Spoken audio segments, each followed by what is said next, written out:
ভাবে বলছি, আপনারা বাজেটে আমাদের বঞ্চনা করেছেন, আপনারা বাংলার সমস্ত উন্নয়নের প্রজেক্ট বন্ধ করে দিয়েছেন, আপনারা বিরোধী দলের। নীতি আয়োগের বৈঠক বয়কট মমতার, তার মাইক বন্ধ করে দেওয়ার অভিযোগ। বৈঠক ছেড়ে বেরিয়ে গেলেন অপমানিত মমতা।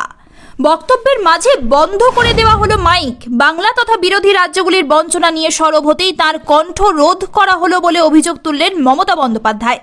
শনিবার নীতি আয়োগের বৈঠক বয়কট করে মাঝপথেই বেরিয়ে এলেন তিনি।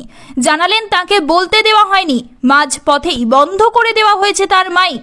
আর কি অভিযোগ তুললেন বাংলার মুখ্যমন্ত্রী। নীতি আয়োগের বৈঠক বয়কট মমতা বন্দ্যোপাধ্যায়ের। শনিবার বিরোধীদের পক্ষ থেকে একমাত্র বাংলার মুখ্যমন্ত্রী এই বৈঠকে উপস্থিত ছিলেন। তার অভিযোগ, বাকি মুখ্যমন্ত্রীদের বলার সুযোগ দেওয়া হলেও তার মাইক 5 মিনিটের মাথায় বন্ধ করে দেওয়া হয়। ফলে বৈঠক শুরুর ঘণ্টা দুয়েকের মধ্যেই নীতি আয়োগের বৈঠক ছেড়ে বেরিয়ে আসেন মমতা। বৈঠকের পর সাংবাদিকদের মুখোমুখি হন তিনি। বাংলার মুখ্যমন্ত্রী বলেন, নীতি আয়োগের বৈঠক বয়কট করে বেরিয়ে এসেছি। আমার বক্তব্যের 5 মিনিটের মাথায় মাইক বন্ধ করে দেওয়া হয়, এটা অপমানজনক। বিরোধীদের পক্ষ থেকে একমাত্র মুখ্যমন্ত্রী হিসাবে আমি উপস্থিত ছিলাম। বাংলা তথা সমস্ত বিরোধী রাজ্যগুলির বঞ্চনার বিরুদ্ধে সরব হয়েছিলাম, কিন্তু আমার কণ্ঠ রোধ করা হলো। তাই এই ধরনের কোনো বৈঠকে আর অংশ নেব না। নীতি আয়োগের বৈঠকে ঠিক কি হয়েছিল? মমতা বন্দ্যোপাধ্যায় বলেন, অন্ধ্রপ্রদেশের মুখ্যমন্ত্রী চন্দ্রবাবু নাইডুকে 20 মিনিট বলার সুযোগ দেওয়া হয়। গোয়া, অসম, ছত্তিশগড়ের মুখ্যমন্ত্রীরাও 10 থেকে 12 মিনিট বলার সুযোগ পান, কিন্তু আমি বলতে শুরু করার 5 মিনিটের মধ্যেই মাইক বন্ধ করে দেওয়া হয়।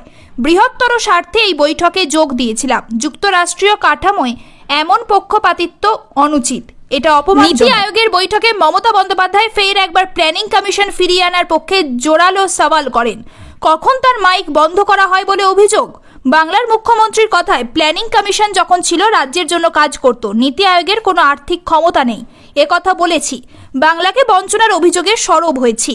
দেশের স্বার্থে বিরোধী রাজ্যগুলিকে বঞ্চনার প্রতিবাদে এই বৈঠকে অংশ নিয়েছিলাম। বাংলা সহ সমস্ত বিরোধী রাজ্যগুলিকে বাজেটে বঞ্চনা করা হয়েছে। 3 বছর ধরে বাংলায় আবাস যোজনা 100 দিনের টাকা আটকে রয়েছে। মোট 1,71,000 কোটি টাকা বকেয়া রয়েছে। তারপরেও বাজেটে শূন্য। কথা বলতে না বলতেই দেখলাম মাইক বন্ধ করে দেওয়া হলো।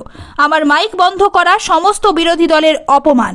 আরও অনেক কিছু বলার ছিল, তাই ওদের বলে এসেছি, এই বঞ্চনা আমি মানি না। মনে রাখবেন, আমি চললাম।